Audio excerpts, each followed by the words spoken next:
لبيك اللهم لبيك لبيك لا شريك لك لبيك إن الحمد والنعمة لك والملك لا شريك لك لبيك اللهم لبيك لبيك لا شريك لك لبيك لبيك. السلام علیکم ورحمۃ اللہ وبرکاتہ. کیا حال ہے آپ سب کا؟ ٹھیک ہے؟ نحمدہ ونصلی علی رسولہ الکریم. اما بعد فاعوذ باللہ من الشیطان الرجیم. بسم اللہ الرحمن الرحیم. رب اشرح لی صدری ویسر لی امری واحلل عقدۃ من لسانی یفقہوا قولی. رب یسر ولا تعسر وتمم بالخیر. الحمد للہ الذی احاط بكل شیء علما وجعل لكل شیء قدرا واسبغ على الخلائق من نعمته سترا.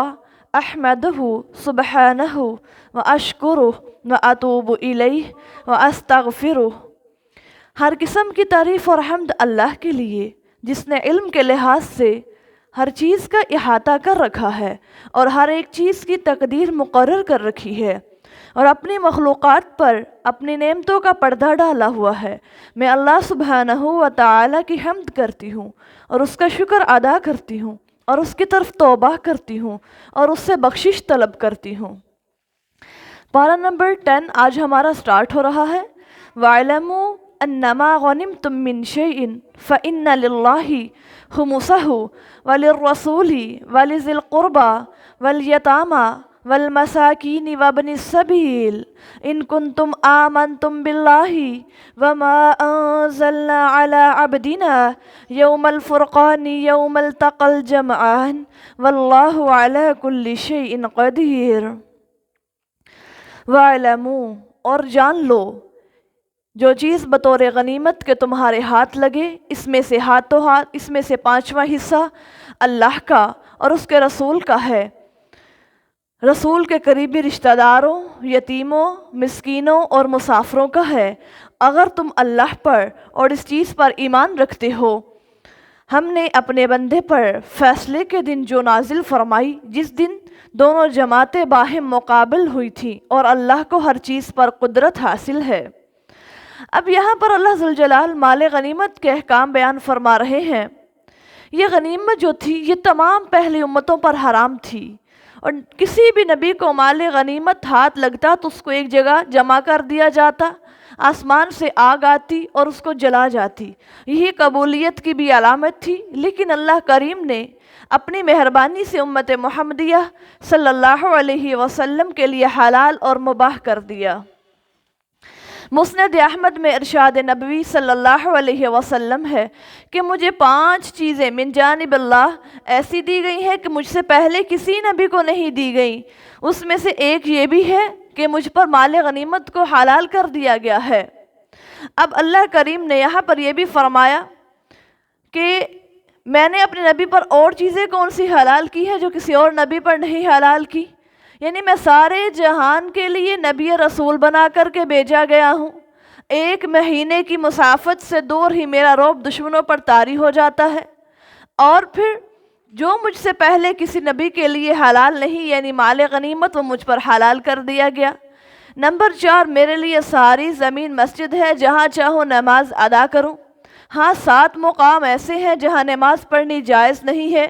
اب وہ کون کون سی جگہ ہے جہاں ہم بھی نماز نہیں پڑھ سکتے؟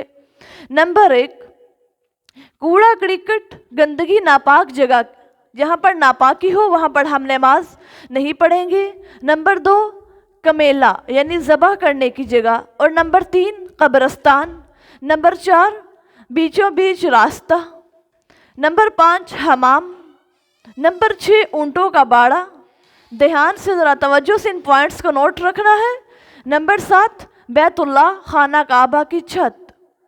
اور یہ 7 جگہ ہے جہاں پر نماز پڑھنا ہم سب کے لیے حلال نہیں ہے. اور 5ویں چیز جو ہماری اوپر سے رہ گئی یعنی جو رسول اللہ صلی اللہ علیہ وسلم کے لیے من جانب اللہ دی گئی وہ میرے لیے قیامت کے دن کی شفاعت ہے، یعنی مجھے حق ہے کہ میں قیامت کے روز شفاعت کروں گا، اب میں اپنی امت کی شفاعت کروں گا۔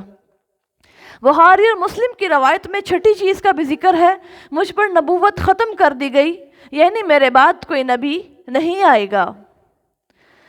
اس انتم بالعدوۃ الدنیا، یہ وہ وقت تھا جب تم میدان جنگ کے ادھر والے کنارے پر تھے اور وہ ادھر والے کنارے پر تھے، اور قافلہ تم سے نیچے کی طرف جا رہا تھا، اور اگر تم آپس میں جنگ کے متعلق کوئی وعدہ کر لیتے تو ضرور اس وعدے کے خلاف کرتے، لیکن جو کچھ وقوع پذیر ہوا وہ اسی لیے ہوا کہ اللہ ایک ایسے کام کو جسے وہ کرنا چاہتا تھا کر دے، تاکہ جس کو مرنا ہے وہ اتمام حجت کے بعد مرے، اور جس کو جینا ہے وہ اتمام حجت کے بعد جیے، اور اللہ یقیناً سنتا ہے اور اسے ہر چیز کا علم ہے۔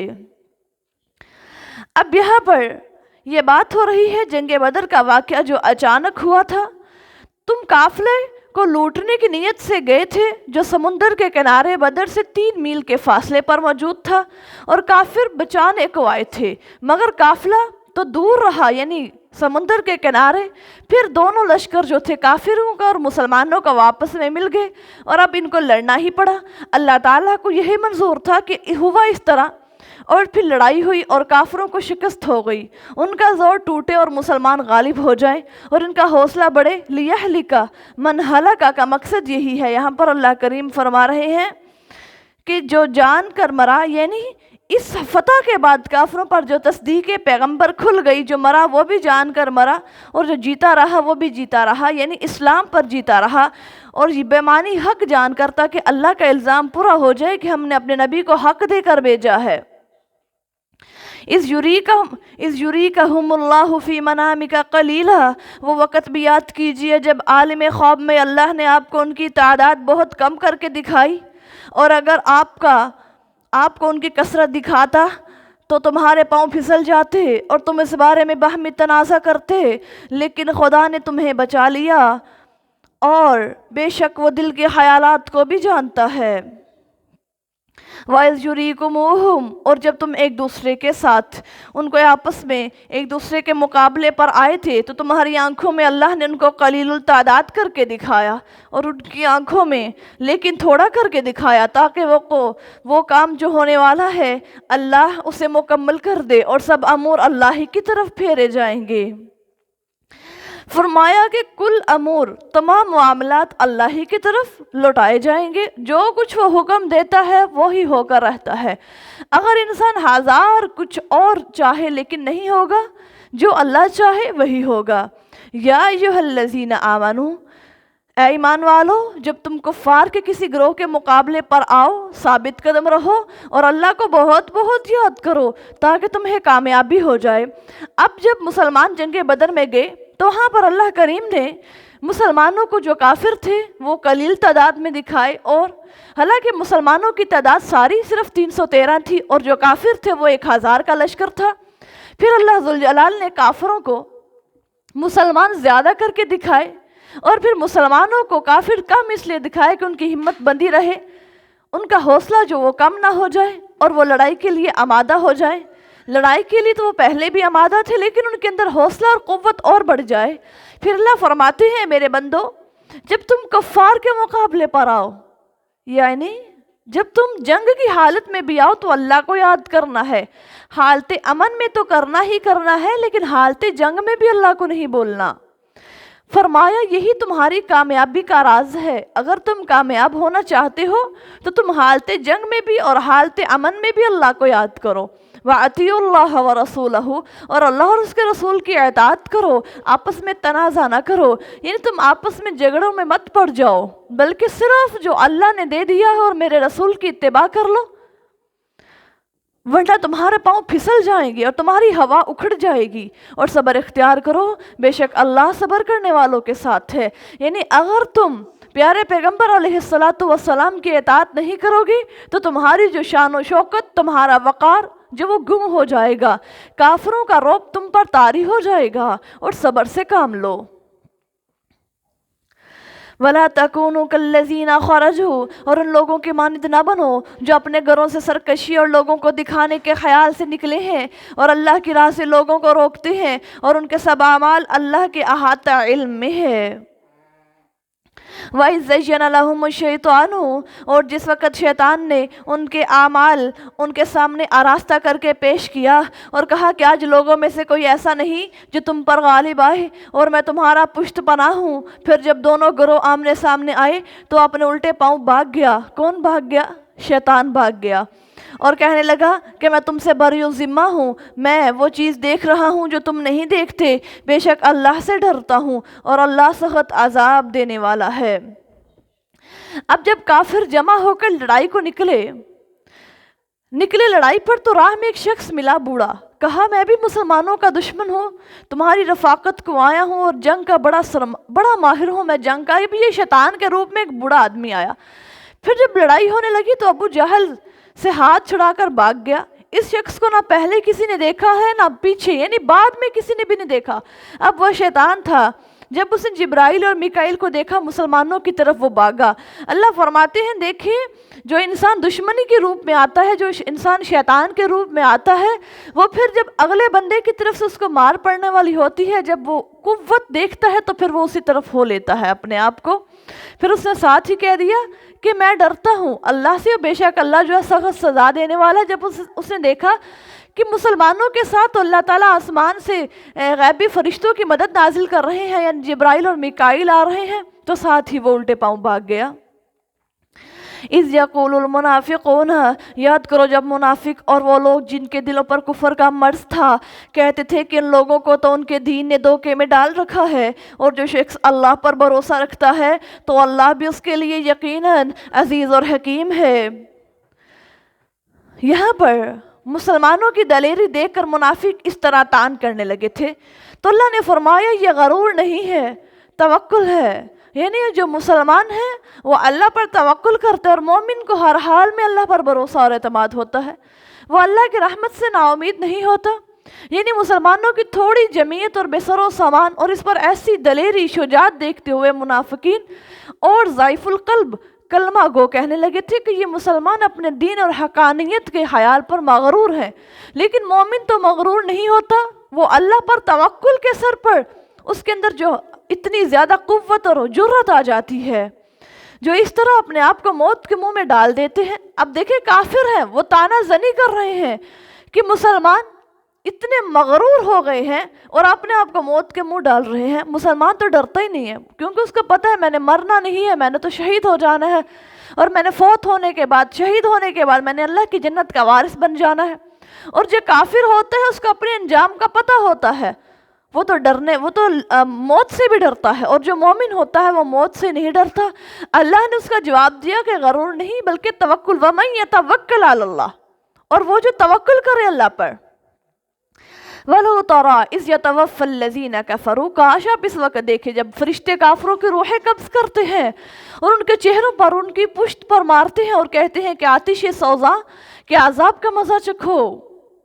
اب یہاں پر دیکھیے اللہ کریم کیا فرماتے ہیں، کاش اس وقت دیکھیں، یعنی جب فرشتے میدان جنگ میں کافروں کے ساتھ لڑائی ہو رہی ہے مسلمانوں کی، اور فرشتے کافروں کے چہروں پر مارتے ہیں اور ان کی پیٹھوں پر بھی مارتے ہیں۔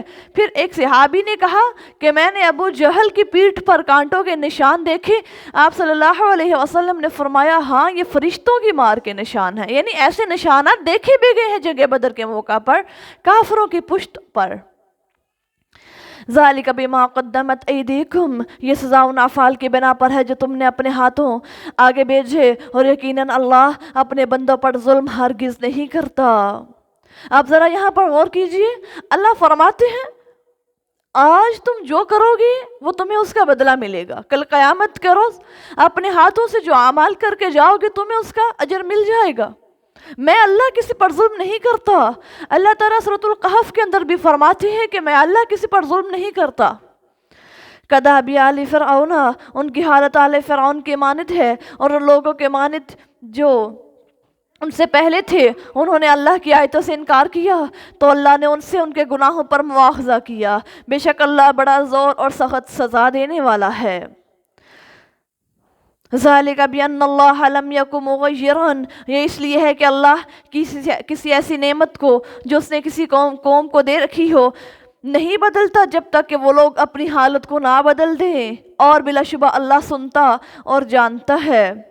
یعنی ہمیشہ سے یہی دستور رہا ہے کہ جب لوگ آیات اللہ، حق اور حق والوں کی تکذیب کرتے ہیں اور خود اپنے اعمال میں تغیر اور تبدل کرتے ہیں، مثلا توحید کے بجائے شرک، ایمان کے بدلے کفر، نیکی کے عوض گناہوں کو کماتے ہیں، اور پھر کیا کرتے ہیں، اپنے اعمال اور اعتقاد کو درست نہیں کرتے، کہتے کچھ ہیں زبان سے اور کرتے کچھ ہیں، تو اللہ فرماتے ہیں پھر میں بھی ایسے حالات پر ان لوگوں کے دلوں پر رحم نہیں کرتا، وہ قوم جو اپنے حالات پر خود رحم نہ کرے۔ کداب آل فرعون، ان کی حالت آل فرعون کے مانند ہے، اور ان لوگوں کے مانند انہوں نے اپنے رب کے احکام کو جھٹلایا، پس ہم نے ان کے گناہوں کی وجہ سے ان کو ہلاک کر دیا، اور ہم نے فرعون کے ساتھیوں کو ڈبو دیا، اور وہ سب کے سب ظالم تھے۔ اللہ فرماتے ہیں وہ لوگ جو اپنی حالت پر خود غور نہیں کرتے، درست کرنے کی کوشش نہیں کرتے، پھر میں ان کا حال آل فرعون کی طرح کر دیتا ہوں جن کو میں نے غرق کر دیا، اور وہ سب کے سب ظالم تھے۔ ان شر الدواب عند اللہ الذین کفروا، بے شک اللہ کے نزدیک وہ لوگ جنہوں نے راہ کفر اختیار کی بدترین حیوان ہیں، پس وہ کبھی ایمان نہیں لائیں گے، یعنی وہ لوگ جن سے آپ نے بارہا معاہدہ کیا، پھر ہر مرتبہ وہ اپنے حد کو توڑ ڈالتے ہیں، اور وہ مطلق نہیں ڈرتے، پس اگر آپ جنگ میں ان پر قابو پا جائیں تو ان کو سزا دے کر ان لوگوں کے لیے جو ان کے پیچھے ہیں بغا دیجئے، تاکہ وہ اس امر سے نصیحت حاصل کرنے والے بن جائیں۔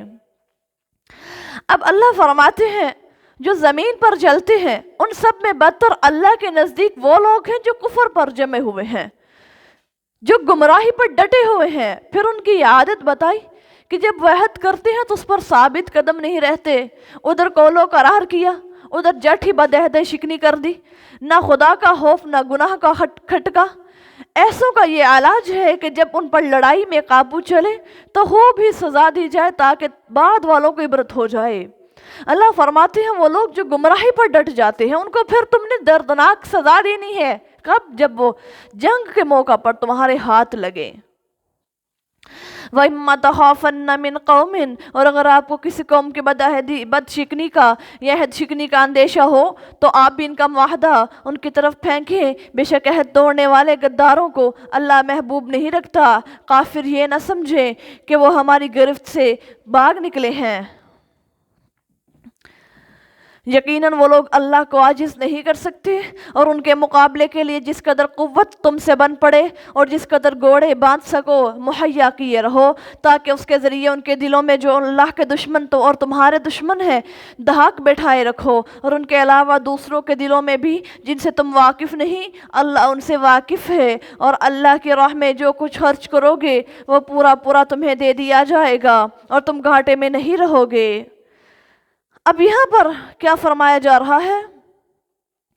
عقبہ بن عامر رضی اللہ تعالیٰ عنہ سے روایت ہے کہ آپ صلی اللہ علیہ وسلم نے فرمایا، یعنی خبردار، معلوم کر لو یہ بات کہ قوت اور زور سے مراد اس آیت میں تیر اندازی ہے۔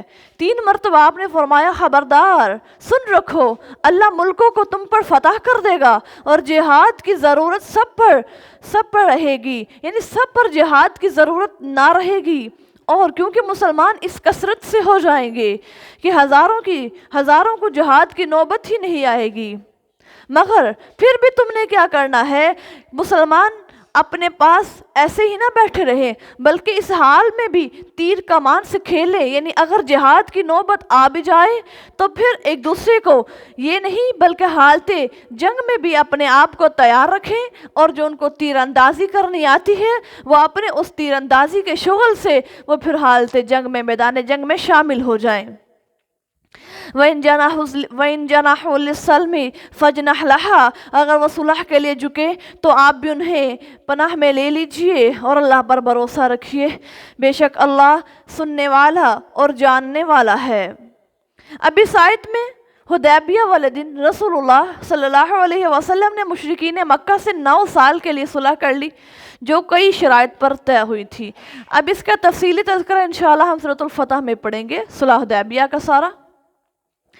وَإِن يُرِيدُوا أَن يَخْدَعُوكَ، اور اگر وہ آپ کو دھوکہ دینا چاہے تو یقین رکھیے کہ آپ کی حفاظت کے لیے اللہ کافی ہے۔ اس نے آپ کو اپنی مدد سے اور مومنوں سے قوت عطا کی اور ان کے دلوں میں باہمی محبت ڈال دی، اور اگر آپ زمین کے تمام خزانے بھی خرچ کر دیتے تو بھی ان کے دلوں میں محبت پیدا نہ کر سکتے، لیکن خدا نے ان میں محبت پیدا کر دی، بے شک وہ غالب اور حکمت والا ہے۔ اب ان آیتوں کا خلاصہ یہ ہے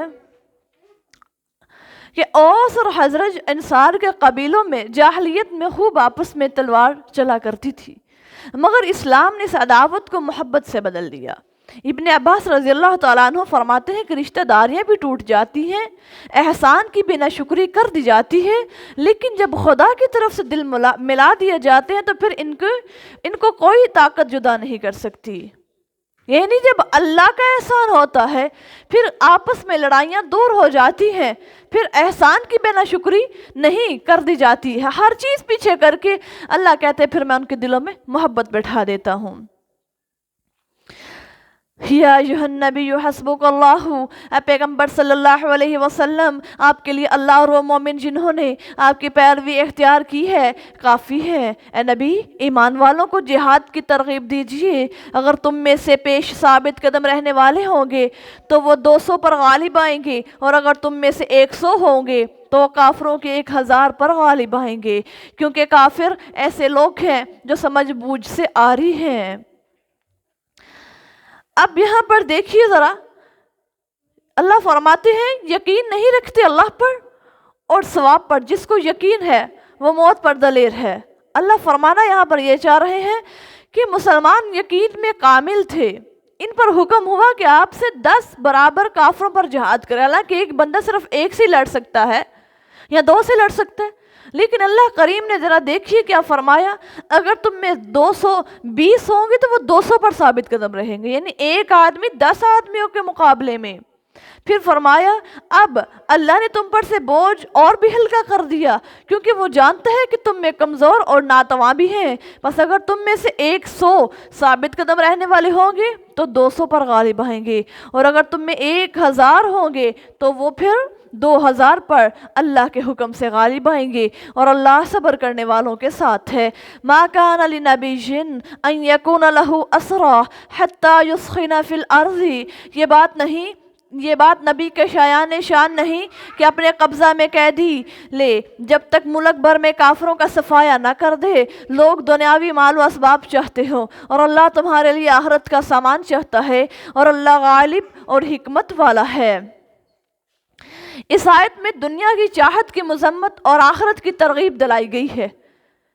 کیا کہا؟ واللہ یرید الآخرہ، انسان کیا چاہتا ہے؟ دنیا کا مال و اسباب چاہتا ہے، دنیا کا مال و زر چاہتا ہے کہ مجھے کثیر مال مل جائے، مجھے وافر دولت مل جائے، اور اللہ کہتے ہیں کہ میں آخرت کو چاہتا ہوں۔ تو پھر آئیے کیوں نہ ہم اپنے آپ کو اپنے رب کے ساتھ جوڑ لیجئے۔ وَلَوْلَا کتاب من اللہ، اگر اللہ کا حکم پہلے سے طے شدہ نہ ہوتا تو جو کچھ تم نے لیا ہے اس پر تمہیں سخت ترین سزا ملتی، سو جو کچھ تمہیں مال غنیمت میں سے ملا ہے اسے حلال اور پاک سمجھ کر کھاؤ اور خدا سے ڈرتے رہو، بے شک اللہ بخشنے والا مہربان ہے۔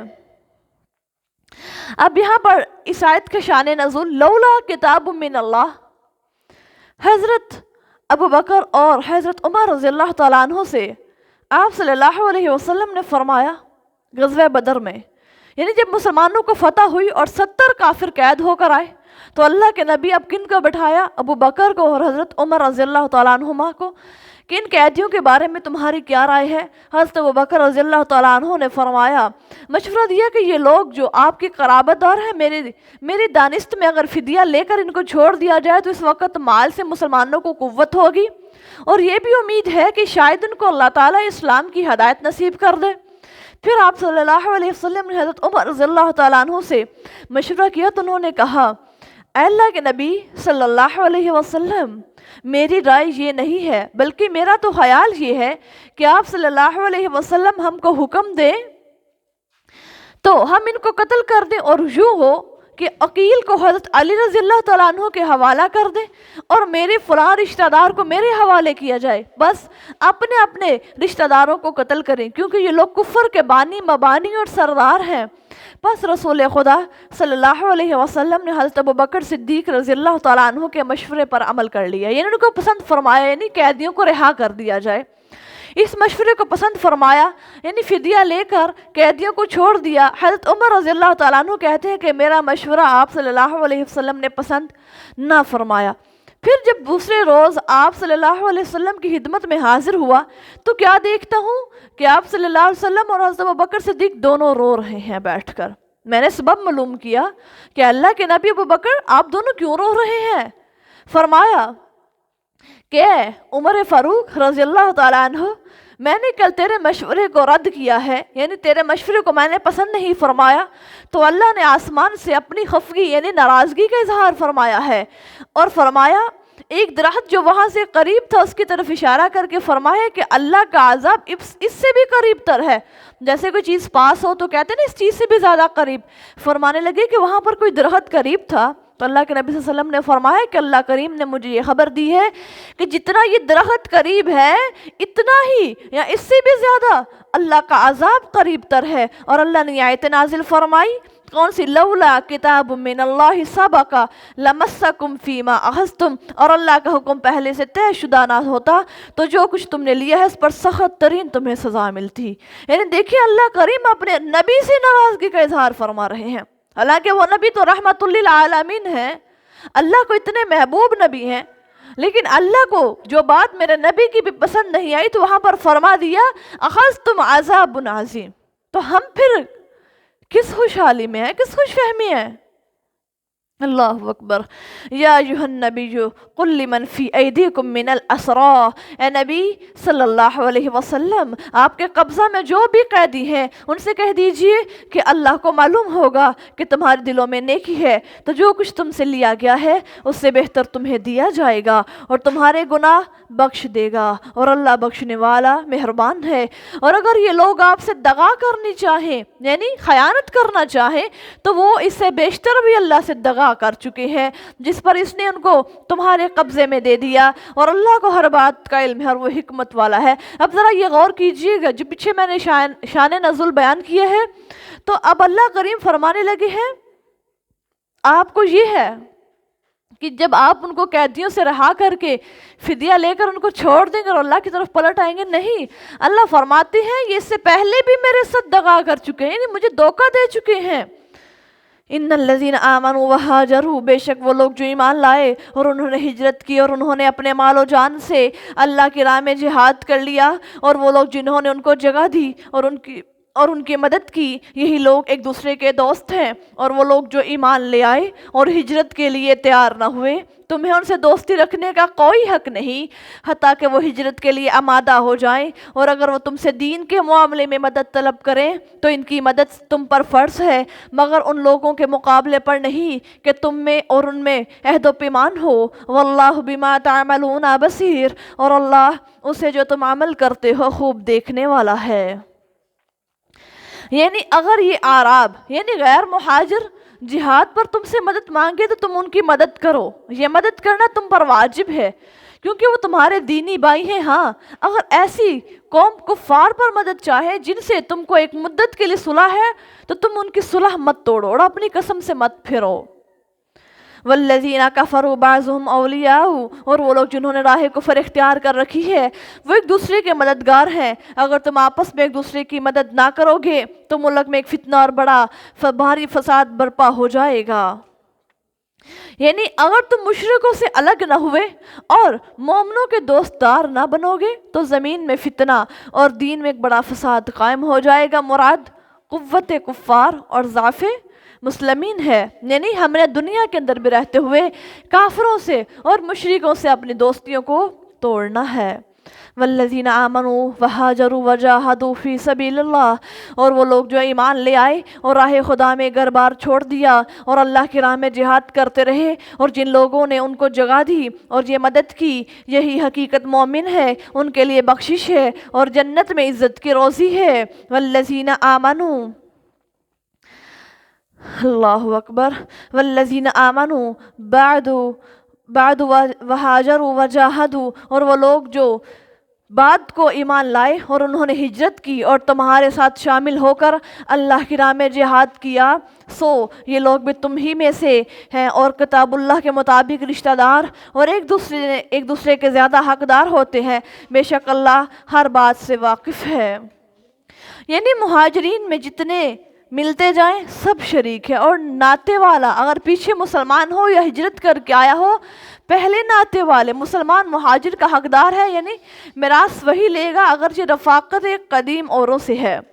یہاں پر جو ہے سورۃ الانفال کی جو ہے ہماری تفسیر مکمل ہوتی ہے بما ترجمہ. بہت شارٹ کٹ آپ کے سامنے تھوڑا تھوڑا صرف معنی بیان کیا جاتا ہے کہ اس آیت کے اندر بیان کیا ہو رہا ہے، لیکن اس کی تفسیر تو بہت زیادہ ہوتی ہے. اب ہم سورۃ التوبہ سٹارٹ کرتے ہیں. سورۃ التوبہ مدنی ہے.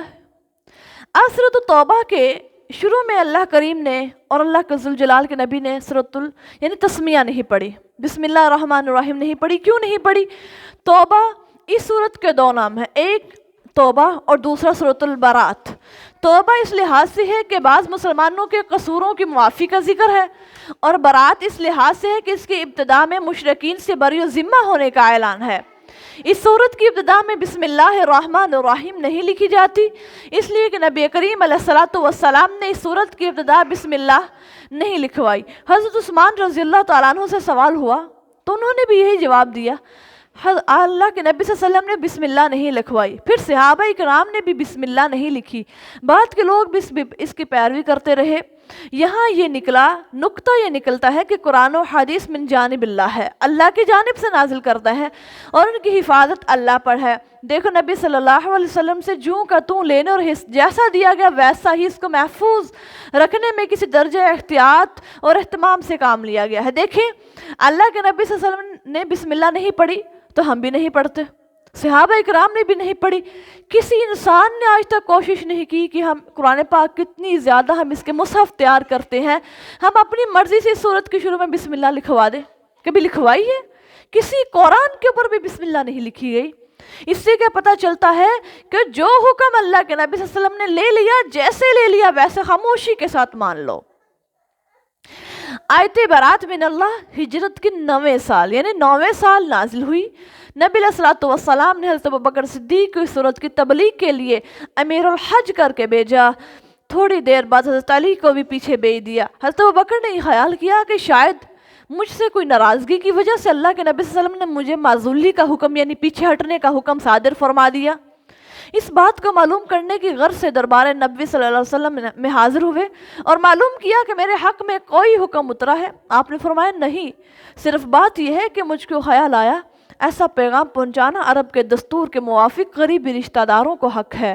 فوری آپ نے دلجوئی کی راہ سے فرمایا کہ ابوبکر صدیق تم اس بات سے راضی نہیں کہ ہجرت کی رات تم میرے ساتھ میرے رفیق غار بنے رہے اور حوض کوثر میں بھی تم میرے ساتھ ہی ہوگے؟ تب ابوبکر صدیق نے کہا جی ہاں بے شک اللہ کے نبی میں راضی ہوں. پس حضرت ابوبکر صدیق نے لوگوں کو خطبہ سنایا اور حج کے احکامات بتائے. براءۃ من اللہ ورسولہ الی الذین عاہدتم من المشرکین. اے مومنو، جن مشرکوں سے تم نے عہد و پیمان کر رکھا ہے اللہ اور اس کے رسول کی طرف سے ان کا اب صاف جواب ہے. سو اے مشرکو، تم 4 ماہ تک ملک میں چل پھر لو اور جان لو کہ تم کسی طرح بھی خدا کو عاجز نہیں کر سکتے، اور یہ کہ اللہ کافروں کو ضرور رسوا کرے گا. اور اللہ اور رسول کی طرف سے لوگوں میں حج اکبر کے روز اعلان کر دیں گے کہ اللہ اور اس کا رسول مشرکوں سے بری و ذمہ ہے. بس اگر تم کفر اور شرک سے توبہ کر لو تو وہ تمہارے لیے بہتر ہے، اور اگر نہ مانو تو جان لو کہ تم کسی طرح بھی اللہ کو عاجز نہیں کر سکتے. اور کافروں کو دردناک عذاب کی خوشخبری سنا دیجئے.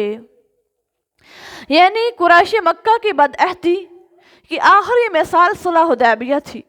طے ہوا تھا کہ ایک طرف مسلمان اور ان کے حلیف ہوں گے اور دوسری طرف قریش اور ان کے حلیف ہوں گے.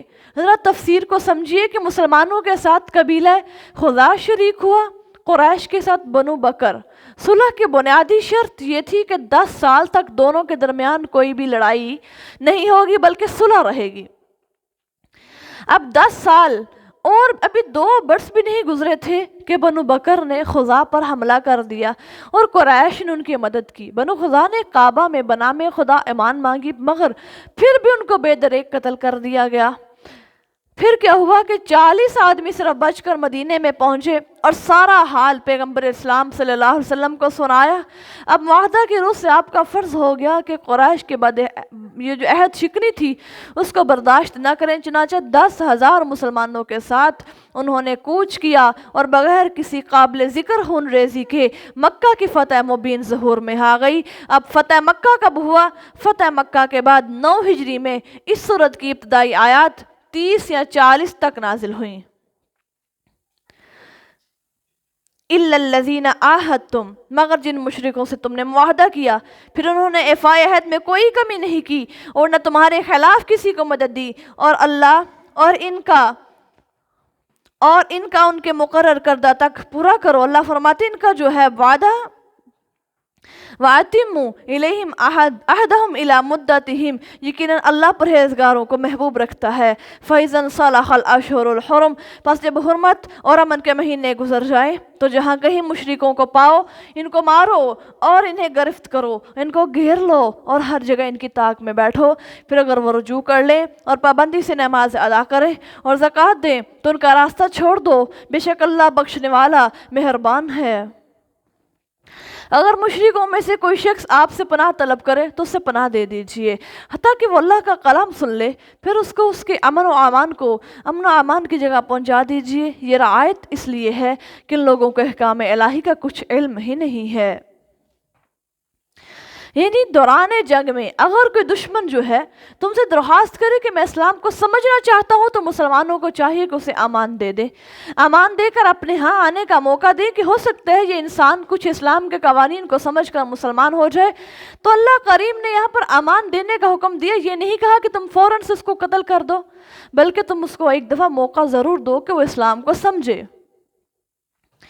کیف یکون للمشرکین، اللہ اور اس کے رسول کے نزدیک مشرکین کا عہد کیوں کر معتبر ہو سکتا ہے جبکہ انہوں نے خود اس کو توڑا؟ مگر جن لوگوں کے ساتھ تم نے مسجد حرام کے پاس معاہدہ کیا، پس جب تک وہ تمہارے لیے اپنے اقرار پر قائم رہے تم بھی ان کے لیے اپنے اقرار پر قائم رہو۔ بلا شبہ اللہ پرہیزگاروں کو محبوب رکھتا ہے۔ اور ان کے عہد کیوں کر معتبر ہو؟ ان کا حال تو یہ ہے کہ اگر وہ تم پر غلبہ پا جائیں تو تمہارے ساتھ نہ رشتہ داری کا لحاظ رکھیں نہ عہد و پیما کا، وہ زبانی باتوں سے ہی تمہیں راضی کرنا چاہتے ہیں، حالانکہ ان کے دل نہیں مانتے اور ان میں سے اکثر بد عہد ہیں۔ انہوں نے آیات الہی کو حقیر سے قیمت کی عوض فروخت کر دیا، پس وہ اس کی راہ سے لوگوں کو روکتے ہیں، اور بے شک وہ لوگ بہت ہی برا کام کرتے ہیں۔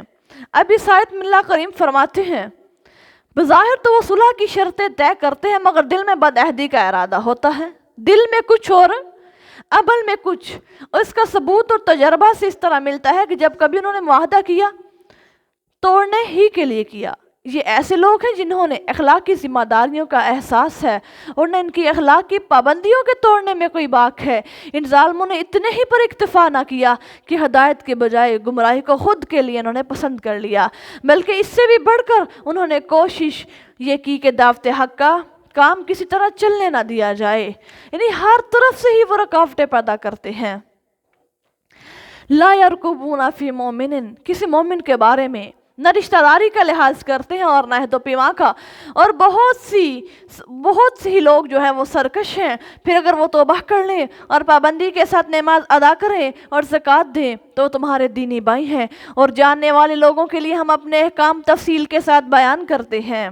وَإِن نَكَثُوا أَيْمَانَهُمْ، اور اگر معاہدہ کے بعد وہ اپنی قسمیں توڑ ڈالیں اور تمہارے دین پر طعنہ زنی کریں تو کفر کے سرگنوں کے ساتھ لڑائی کرو، ان کی قسمیں کوئی قسمیں نہیں تاکہ وہ اپنی شرارتوں سے باز آ جائیں۔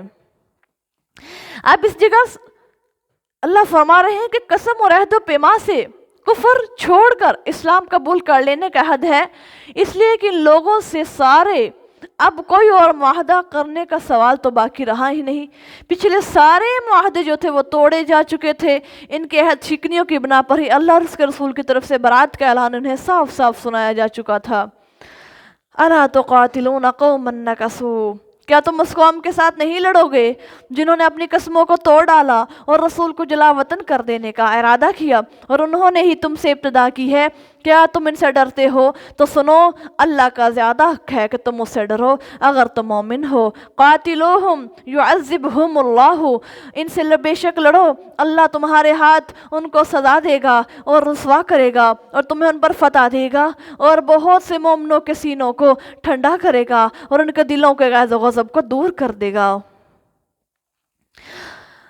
اب یہاں پر جو ہے، اب غصہ جو ہے، اللہ کریم فرماتے ہیں، ابن عساکر میں ہے کہ جب حضرت عائشہ رضی اللہ تعالیٰ عنہ غضبناک ہوتی تو آپ صلی اللہ علیہ وسلم ان کی ناک پکڑ لیتے اور فرماتے، اے اویش رضی اللہ تعالیٰ عنہ، یہ دعا پڑھا کر، اللہم رب النبی محمد نغفر ذنبی واذہب غیظ قلبی واجرنی من مضلات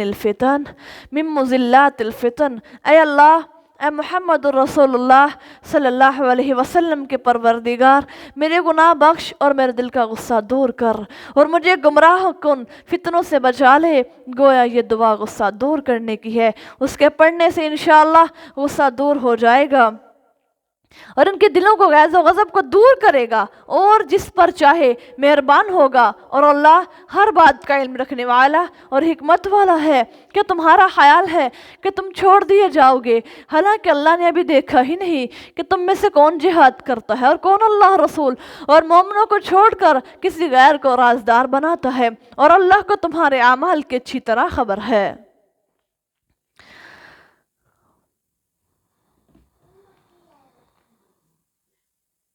كان للمشركين أن يعمروا مساجد الله شاہدین علی انفسہم بالکفر، مشرکوں کو یہ حق نہیں پہنچتا کہ وہ کفر کا اقرار کرتے ہوئے اللہ کی مسجدوں کو آباد کریں۔ ان لوگوں کے سب اعمال ضائع ہو گئے اور آگ میں انہیں ہمیشہ ہمیش رہنا ہے۔ انما یعمروا مساجد اللہ، اللہ کی مسجدوں کو صرف وہی لوگ آباد کر سکتے ہیں جو اللہ پر اور یوم آخرت پر ایمان رکھیں اور نماز کی پابندی کریں اور زکوٰۃ دیں اور اللہ کے سوا کسی سے نہ ڈریں، سو قریب ہے کہ وہ لوگ ہدایت پانے والوں میں سے ہو جائیں۔ اب اگر اس آیت میں غور کریں تو اللہ فرما رہے ہیں کہ میرے مساجد کو آباد کون لوگ کرتے ہیں؟ وہی لوگ میری مساجد کو آباد کریں گے جن لوگوں کے دل کے اندر میرا خوف ہوگا، اور وہ لوگ جو مجھ پر ایمان لے کر کے آئے اور ان لوگوں نے آخرت کے دن پر بھی یقین کر لیا، نماز قائم کر لی اور زکوٰۃ دے دی۔ اللہ فرماتے ہیں قریب ہے کہ وہ لوگ ہدایت پانے والوں میں سے ہو جائیں۔ اگر ہدایت یافتہ بننا چاہتے ہیں تو پھر ان کیٹیگریز کو اس کیٹیگری میں ضرور اپنے آپ کو شامل کر لیجئے۔ اجعلتم سقایۃ الحاج، کیا تم نے حاجیوں کے پانی پلانے کو اور مسجد حرام کے آباد کرنے کو اس شخص کے عمل کو برابر قرار دے رکھا ہے جو کہ اللہ پر اور روز آخرت پر ایمان لایا ہو اور اس نے اللہ کی راہ میں جہاد کیا ہو؟ اللہ کے نزدیک تو یہ لوگ برابر نہیں، اور اللہ ظالموں کو راہ ہدایت نہیں دیتا۔ اللہ یہاں پر فرما رہے ہیں وہ لوگ، اب ہمارے پاس ہم دو جملے بنا لیتے ہیں۔ ایک جملہ ان لوگوں کا ہے وہ لوگ جو ایمان لے کر کے آئے، جنہوں نے نیک اعمال کیے، اور اس کے برعکس وہ لوگ جنہوں نے ایمان تو نہیں لایا، نہ وہ مسلمان ہیں، بلکہ وہ لوگ جو ہیں وہ بیت اللہ کی خدمت کرتے ہیں، حاجیوں کو پانی پلاتے ہیں۔ تو اللہ فرما رہے ہیں کہ وہ لوگ کبھی بھی اس عمل کو نہیں پا سکتے، یعنی ان کے جو نیک اعمال ہیں وہ سارے ضائع ہو جائیں گے۔ اگر نیک عملوں کی قبولیت چاہتے ہیں تو پھر ایمان لانا شرط ہے۔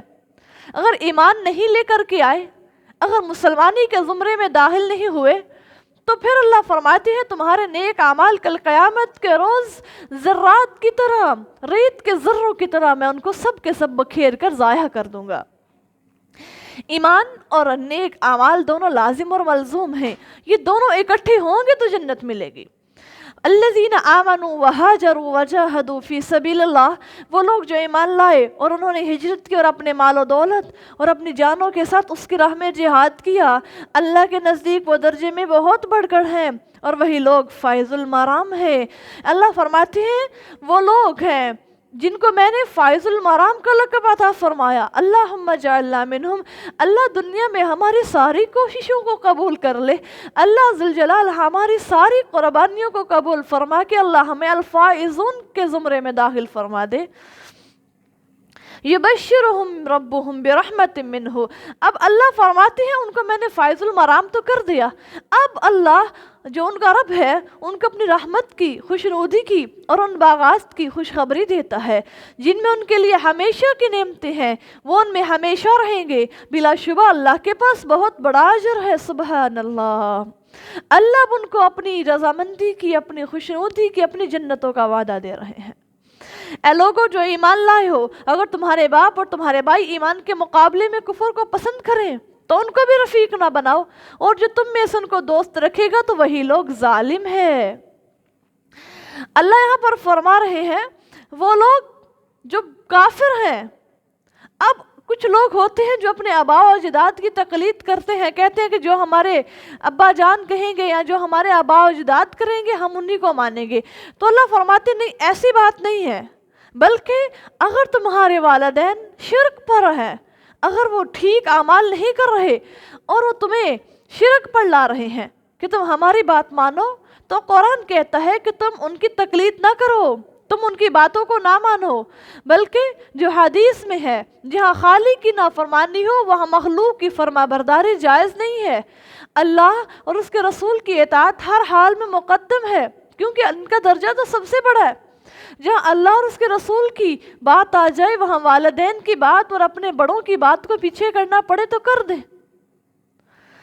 اللہ اکبر، کل ان کان آباؤکم، پیغمبر صلی اللہ علیہ وسلم آپ کہہ دیجئے اگر تمہارے باپ اور تمہارے بیٹے، تمہارے بھائی اور تمہاری بیویاں، تمہارے رشتہ دار، وہ مال جو تم نے کہا ہے، جو تم نے کمائے ہیں، وہ تجارت جس کے نقصان سے تم ڈرتے ہو، اور وہ گھر جن کو تم پسند کرتے ہو، تمہیں خدا سے، خدا کے رسول اور اس کی راہ میں جہاد کرنے سے زیادہ محبوب ہیں۔ اللہ فرماتے ہیں تمہیں دنیا کا مال، اپنی اولاد زیادہ محبوب ہے کیا؟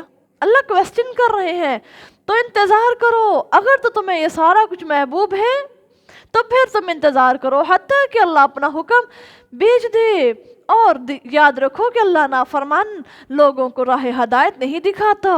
استغفر اللہ۔ اس سے قبل اللہ ذوالجلال فرما چکے ہیں کہ بعض شخص جو ہیں وہ دل سے مسلمان ہیں لیکن برادری سے توڑ نہیں سکتے کہ ظاہر مسلمان ہو جائیں، ان کا حال یہاں سمجھو۔ اللہ فرماتے ہیں، اللہ ذوالجلال نے اس آیت میں ان کے لیے وعید سنائی ہے، ان کو جنہوں نے اہل قرابت اور برادری کو اللہ اور رسول اللہ صلی اللہ علیہ وسلم اور جہاد فی سبیل اللہ پر اختیار کیا کہ اگر یہ چیزیں تم کو زیادہ عزیز ہیں تو اب منتظر رہو تم عذاب الہی کے۔ اللہ فرماتے ہیں اگر تمہیں دنیا کا مال و متاع زیادہ محبوب ہے تو پھر میں اللہ تم سے اپنے ناراضگی کا اظہار کرتا ہوں اور تم میرے عذاب کے منتظر رہنا۔ لَقَدْ نَصَرَكُمُ اللَّهُ فِي مَوَاطِنَ كَثِيرَةٍ، اللہ بے شک تمہیں بہت سے مقامات پر مدد دے چکا ہے، اور حنین کے روز بھی جب تم اپنی کثرت پر نازاں تھے وہ تمہارے کچھ بھی کام نہ آئی، اور زمین باوجود اپنی فراخی کے تم پر تنگ ہو گئی، پھر تم پیٹ پھیر کر بھاگے، پھر اللہ نے اپنے رسول پر اور مومنوں کے دلوں پر اپنی طرف سے تسکین نازل فرمائی اور ایسے لشکر نازل کیے جن کو تم نے نہیں دیکھا، اور کافروں پر عذاب بھیجا، اور منکروں کی یہی سزا ہے۔ پھر اس کے بعد اللہ جس پر چاہتا ہے مہربان ہو جاتا ہے، اور اللہ بڑا بخشنے والا، بڑا مہربان ہے۔ اب اللہ کریم یہاں پر حنین کے دن کا ذکر فرما رہے ہیں کہ میں نے تمہاری وہاں پر بھی مدد فرمائی۔ اب طائف کیا ہے، اب حنین کیا ہے؟ طائف اور مکہ کے درمیان حنین جو ہے وہ ایک مشہور مقام ہے جہاں قوم حوازن رہتی تھی۔ رمضان 8 ہجری میں آپ صلی اللہ علیہ وسلم نے مکہ فتح کیا، ابھی مکہ کے انتظام میں ہی مشغول تھے کہ حوازن کے حملہ کی خبر پہنچی، چنانچہ آپ صلی اللہ علیہ وسلم 12,000 جرار صحابہ کرام کا لشکر تیار کیا ان کے لیے، جن میں 10,000 تو وہ لوگ تھے جو مدینہ سے بغیر فتح مکہ آپ صلی اللہ علیہ وسلم کے ساتھ آئے تھے، 2,000 ان لوگوں سے جو فتح مکہ کے روز مسلمان ہوئے تھے۔ ذرا دیکھیے اسلام کتنی جلدی سے پھیلا کہ جس روز مکہ فتح ہوا اس روز 2,000 مسلمان، اور وہ بھی اتنے پکے مسلمان ہوئے کہ وہ جہاد کے لیے تیار ہو گئے۔